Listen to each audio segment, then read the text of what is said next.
Okay, now we've got the bottom row. Don't think I'm going to divide this up into multiple parts. So first, another synthesizers.com Q147 distributor. Next up, Modular 564. This is the sequential switch divider switch. That thing does more than you think it does. More than I thought it does, anyway. You can put a shift signal into here, and of course you move through the 4 different inputs, depending on how many, got that set for 4. This goes 2 rounds. This one goes 1 round. This one goes 2 rounds. Vary up your melody, verse, chorus, bridge. You can divide up to different areas of your sequence and make more interesting patterns. But you also get trigger outs for each one. So maybe you don't want to. I used it once. I put the trigger outs, put the distributor through the trigger outs into the CV of the mixer, the voltage controlled mixer, the different set voltages into each input of the mixer, and had, so at one point it was adding one volt. Another point it's adding 2 volts. Another point it's adding 3 volts. Another time it's adding 1.5 volts. So that I've got the same basic melody, but it's jumping around in pitch. Okay. And there's a lot more that thing can do. Just a DC power interface. You've seen a few other ones in there. That one is just basically acting as a blank panel with fancy lights on it. Modular blank panel. Those are my only 2 empty spots right now. That's scary. STG SoundLab's envelope generator with the envelope generator sound sidecar, which allows you to pull out the voltages for gates from different steps in the sequence as far as the envelope generator, and to do modifications of the envelope generator. That envelope generator is so fast. For if you can't find an envelope generator that goes slow, fast enough to trigger just a quick beep, beep, sort of thing, that one will do it. And it'll also do a 5-7 minute sequence, slowly raising something. It's pretty insane. I think it'll actually do a lot more than that. I just haven't gone slower than that. Okay. STG SoundLab's Mankato filter.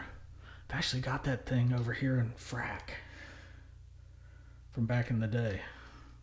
But I bought it again in 5U. Thing's insane for bass lines. Different outputs for different phases of the signal. And each of those phases, though, is a slightly different slope of the filter. The FSFX Mega Matrix Mixer. Yes, it takes up a ton of space, but it allows me to do things I couldn't do otherwise.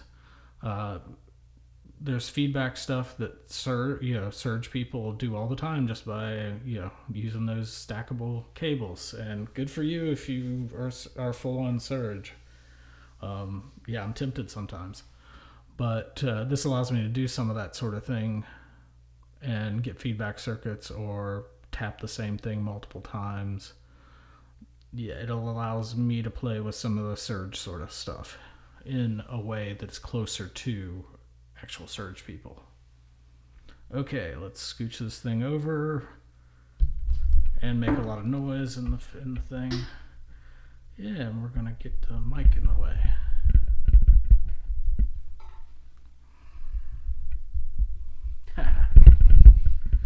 All right, because I'm done trying to be all professional like. Okay, Steiner filter, Synthetic Sound Labs. Back about 15 years ago, I had a Eurorack set up. 15? Good God, it's almost 20 years ago. If you remember Livewire, they had a Steiner filter that I absolutely loved, and I sold it when I sold all my Eurorack stuff when life happened and everything had to go. So yeah, I was looking for a Steiner filter and found a good one in 5U from Synthetic Sound Labs.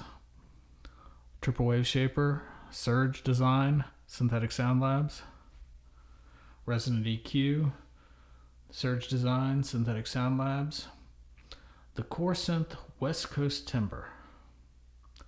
This thing is wonderful. It is a wave folder. So I've got a wave shaper, a wave folder, and a wave slicer. Yeah, that wave folder is awesome.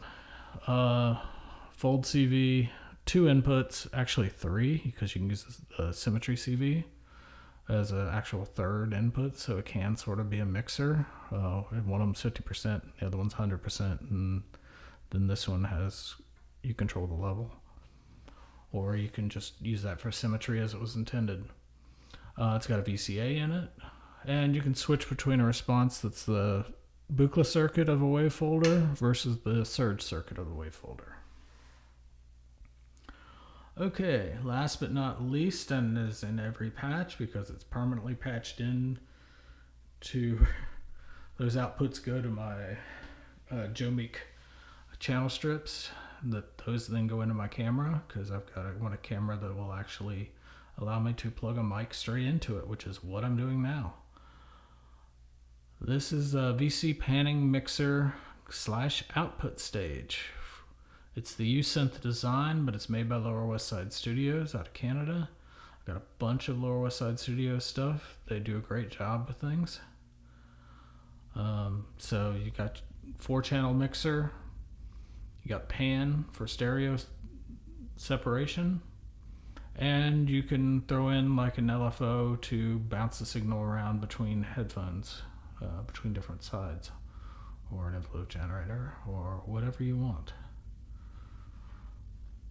So it's got treble, bass. It's got headphones on it, but I've found it's better to use the headphones on my camera because, especially since I'm running it through a compressor and full channel strip, I get a better idea of what it's really going to sound like when I'm recording. All right. Thank you. That's it.